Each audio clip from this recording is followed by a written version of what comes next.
Nos encontramos con Diego Neira, él es médico residente en psiquiatría del Hospital Noguchi, asimismo es militante del Movimiento de Afirmación Social MAS y dirigente de la Asociación Nacional de Médicos Residentes del Perú. Esta entrevista se está dando simultáneamente con una huelga nacional de médica de trabajadores de salud iniciada el 13 de mayo. Diego, dime, se teje una serie de conflictos o, en todo caso, la opinión pública tiene una idea ya determinada sobre la huelga, sobre el papel de los médicos aquí, y hay una serie de ideas básicas que se tienen. Se dice, por ejemplo, que los trabajadores y los médicos son los responsables de la crisis del sector salud en el Perú. ¿Qué opinas tú de esto? Bueno, en realidad quienes dicen y sostienen eso son los funcionarios del gobierno, los propagandistas del gobierno a través de los grandes medios de comunicación. No necesariamente es la población la que tiene esta opinión. Es cierto que tradicionalmente el Estado y el gobierno le han achacado a los trabajadores, no solo del sector salud, sino de otros sectores, la crisis institucional, la crisis moral y la crisis del Estado como tal. Por ejemplo, en educación también se le achacan a los maestros, en el sector estatal se le achacan a los servidores públicos, en Petroperú eso es lo que han hecho, y ahora con esta crisis del sector salud que ha desembocado en una huelga se lo están achacando a los médicos y a los trabajadores de salud, pero no necesariamente el criterio de toda la población, probablemente sí de una gran parte que asume este discurso, pero también hay una parte de la población que se da cuenta de que la crisis institucional no es responsabilidad de los médicos ni de los trabajadores de salud, sino es una crisis que responde a un modelo que prioriza el sector privado sobre el sector público y desmerece la atención a los ciudadanos. Ahora, también se habla que por culpa de las huelgas la atención al paciente es cada vez peor. Habría que fijarnos cómo es la atención a los ciudadanos cuando no se está de huelga. Es una atención bastante precaria, bastante crítica frente a las necesidades de la población. Precisamente esta huelga es consecuencia de esa atención crítica y que no prioriza la atención al ciudadano. En términos prácticos, por ejemplo, en salud, al día, un solo médico en 3 o 4 horas tiene que atender a 20 o a 30 pacientes, dándole, por ejemplo, 5 o 10 minutos a cada paciente, porque se ve obligado a dar esa atención. Entonces, es la modalidad en la que se ha desarrollado el sistema la que genera la mala atención a los pacientes. Nosotros lo que estamos luchando es para tener mejores condiciones en las que podamos atender precisamente a estos ciudadanos. Ahora, se dice comúnmente, y bueno, y las cifras me engañan, dicen que los médicos ganan mejor que los trabajadores de otros sectores. ¿Qué tan cierto es esto? Hay, por supuesto, en el Estado diferencias salariales entre distintos sectores, pero si no comparemos pues el sueldo de un médico con el sueldo de los burócratas del Ministerio de Salud, es una comparación bastante abismal, empezando por la ministra. Este tema del aumento salarial de los ministros se ha visto solamente como que los ministros se han aumentado, pero automáticamente los funcionarios de segunda, tercera o cuarta categoría del Ministerio de Salud y de los demás ministerios han visto duplicados o triplicados sus salarios. Entonces comparemos esa diferencia entre los salarios de los funcionarios de los ministerios con los salarios de los trabajadores de los sectores públicos. Ahora, se dice también que los huelguistas no tienen propuestas para mejorar la salud. Eso es mentira. Precisamente el núcleo central de esta huelga es la defensa de la salud pública. La defensa ya no de un intento, sino de una reforma que está ya legislada, que va a priorizar el desvío de recursos estatales, de infraestructura estatal, para el sector privado, el gran sector privado y financiero, que ante la crisis mundial capitalista apuesta por inversiones de menor cantidad de gasto y mayor utilidad, y están utilizando la reforma de salud como lo han hecho con la reforma educativa y como están haciendo con Petroperú. La propuesta de la federación y la propuesta como médicos es defender la salud pública frente a esta reforma. Ese es el núcleo de la huelga. Entonces sí tenemos propuestas en ese sentido. Claro. Ahora, pasando a temas más generales, ¿estamos en la cola en la región respecto a la salud? Probablemente sí, probablemente sí. Es cierto que hay reducción en los índices de mortalidad materna y mortalidad infantil, pero cuando uno mide la mejoría de los sistemas de salud, los sistemas educativos, no solo mide la disminución en su país, sino comparativamente con los promedios latinoamericanos. Es cierto que hay disminución de la mortalidad materna, pero comparada con los promedios latinoamericanos, estamos a la cola. Probablemente somos uno de los países que menos reduce mortalidad materna, que menos reduce mortalidad infantil, que menos reduce tuberculosis, y es precisamente porque somos uno de los países que menos reduce desigualdad. Entonces sí estamos a la cola en salud. ¿Podríamos hablar de un paso adelante con el SIS? El SIS lo que instituye es el modelo de aseguramiento de salud, de los sistemas de aseguramiento. Entonces el SIS lo que busca es que el Estado financie a los sectores más precarios para segmentar las poblaciones y dejar la población que más o menos puede pagar a las aseguradoras y dejar de atender a esa población para que esa población sea la clientela de las aseguradoras. Diego, tú vienes de Piura, Sí, Piura. ¿Cómo puedes observar la salud en tu región con respecto a la capital y el resto de las regiones? Sí, una situación muy precaria. Mira, el 2012-2013 yo estuve trabajando en una zona de extrema pobreza de Piura, y estamos hablando de un distrito que se llama San Miguel de Faique, que queda a 3 horas de Piura. O sea, ni siquiera queda 10, 15 horas, queda a 3 horas de Piura, una zona de extrema pobreza donde los servicios de salud son bastante precarios, donde la atención que yo brindaba me garantizaba solamente cubrir cuestiones esenciales como una gripe, un resfrío, pero no dar un abordaje integral a los pacientes, ni siquiera, por ejemplo, en odontología.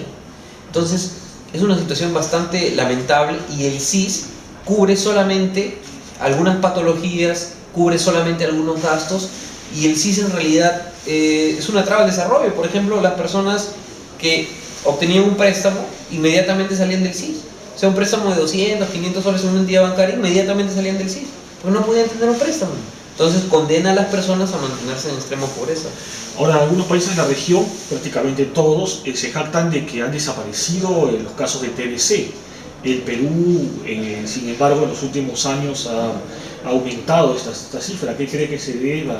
Bueno, la tuberculosis es una enfermedad producto de las condiciones sociales, ¿no? Desaparecen, la tuberculosis disminuye en los países donde disminuyen las desigualdades y donde disminuye la pobreza. Entonces, es natural y no es sorprendente que la tuberculosis aumente en un país con hacinamiento, con pobreza extrema, con condiciones trágicas para la población. Entonces, no es de sorprender que aumenten los casos de tuberculosis. Ahora, hay en todo caso una contradicción, porque, por ejemplo, cifras como el del Banco Interamericano de Desarrollo dice que el 70% de los peruanos es de clase media, y sin embargo eso no se refleja en las condiciones de salud. Bueno, pues el Banco Mundial utiliza criterios basados seguramente en la capacidad de consumo, en la capacidad de préstamo, pero no son los criterios adecuados para medir el desarrollo o el bienestar de la población en función de educación, de salud, de vivienda, de condiciones de bienestar, ¿no? Entonces, evidentemente esas cifras no son enfocadas en aras de observar el bienestar de la población, sino en aras de determinar la capacidad de consumo, la capacidad de adquirir préstamos en beneficio de los sectores financieros, ¿no? Básicamente las cifras que ofrece el Banco Mundial. Digo, tú eres un médico joven y militante, sobre todo militante de izquierda. ¿Cuál es tu apreciación desde la izquierda el asumir una profesión de este tipo, ¿no?